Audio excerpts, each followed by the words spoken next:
The IEBC, you've seen those adverts, those gazette notices by Ruto declaring vacancies or potential vacancies in the IEBC.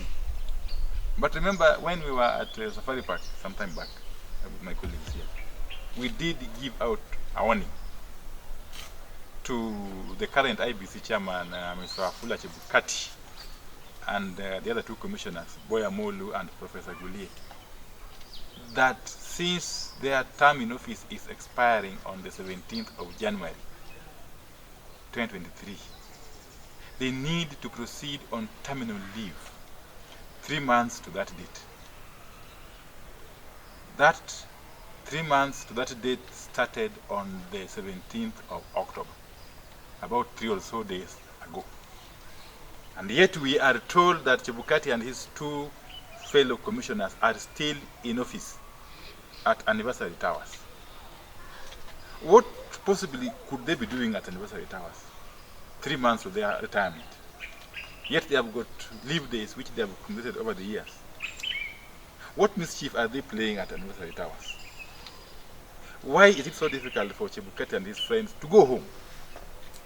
Yet the law and the procedure requires them to go home 3 months to their exit date.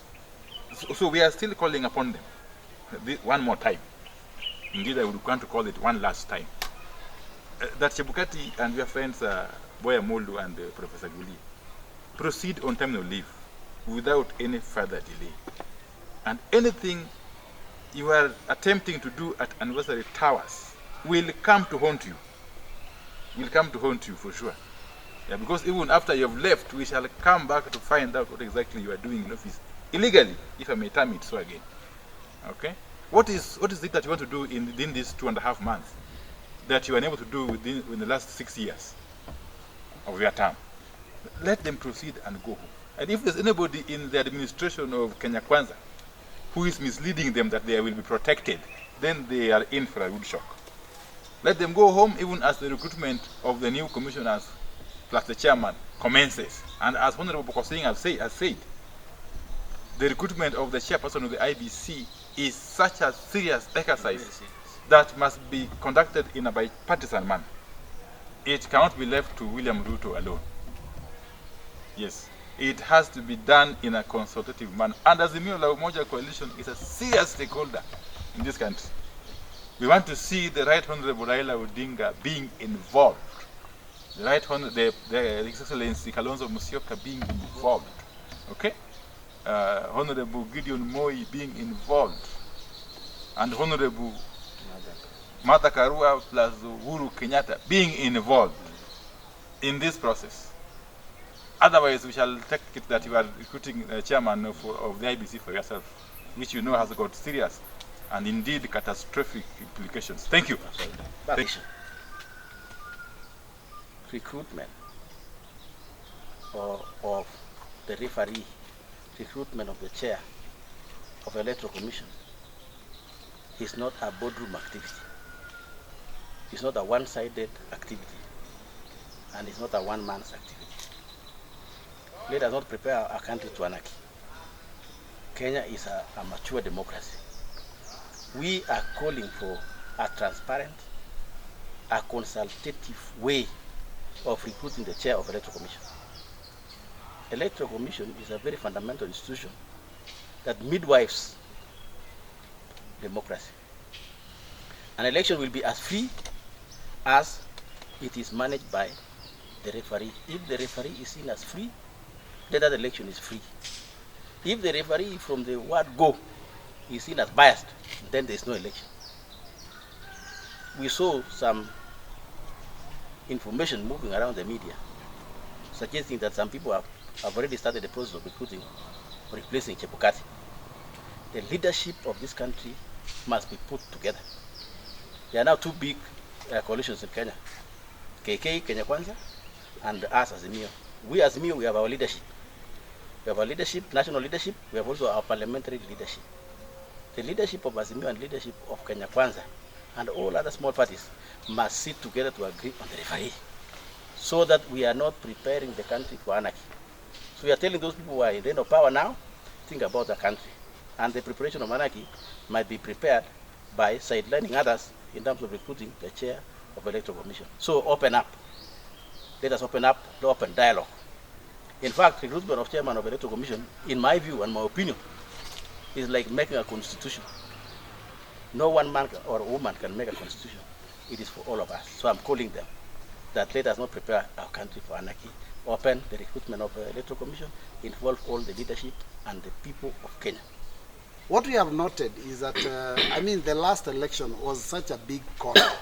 If there is anyone who played a con on Kenyans, it is the leadership of Kenya Kwanza. Everything they promised to the Kenyans during campaigns, they have already started turning around. Because they told the hustlers that they will give them money freely through Hustler Fund.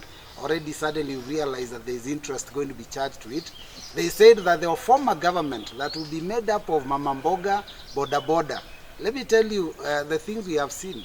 The tycoons that are going to be given opportunity to run this country is shocking. We are still wondering when are the Mama Mbogas, Boda Bodas, peasant farmers going to be recruited and considered in this government. So Kenyans, don't worry. You are conned, but we are here to defend you. And for the next 5 years, we'll defend you and make sure that this government, we shall hold it to account so that those people that they were cheating, that they will be representing, we are the ones that will represent them all the way from now up to 2027. And I'm certain that even before 2027, this government will have crumbled. Collapsed. Of course, Kenyans didn't expect much from this new regime, but they didn't expect it will be this worse. We need to thank the Right Honorable Raila Odinga and his friends who came up with the new constitution. You can imagine if we had such a regime with the old constitution, roadside declaration, powers just emanating from one corner, judiciary being controlled from one corner, police officers, they can disband any unit and they create another one. Parliament can be a phone call away. You can imagine if it was in the old constitution, which country will be having. This is why people like Raila Odinga should be celebrated, because they are the people who have ensured that whoever comes to power, however dictatorial that person is, at least he will find the Waterloo in the constitution. His Waterloo will always be in the constitution. That eventually, after all these circus, he'll find that this constitution protected the people of Kenya. That there is somewhere, there is a clause that will clamp him. And people know that the constitution of 2010 has protected our rights. The rights of the members of parliament, the rights of the judiciary, the independence, and the right to picket, the right to demonstrate, the right of public participation. These are the gains that have protected us from possible tyrannical leadership. And that's why here we are just celebrating the works and the deeds of people who fought for new constitution so that it protects Kenyans from possible dictators, not now or even in the future. Thank you very much.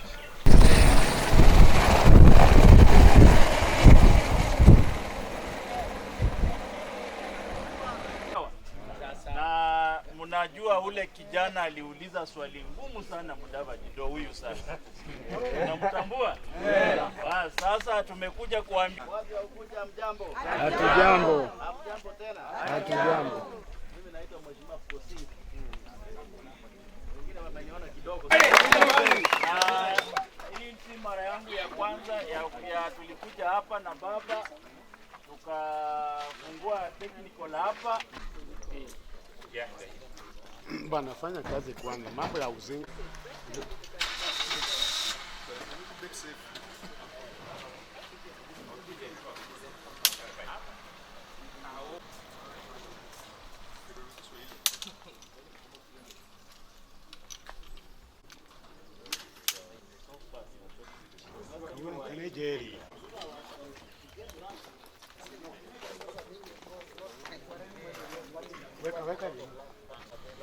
Yes, getting is the problem.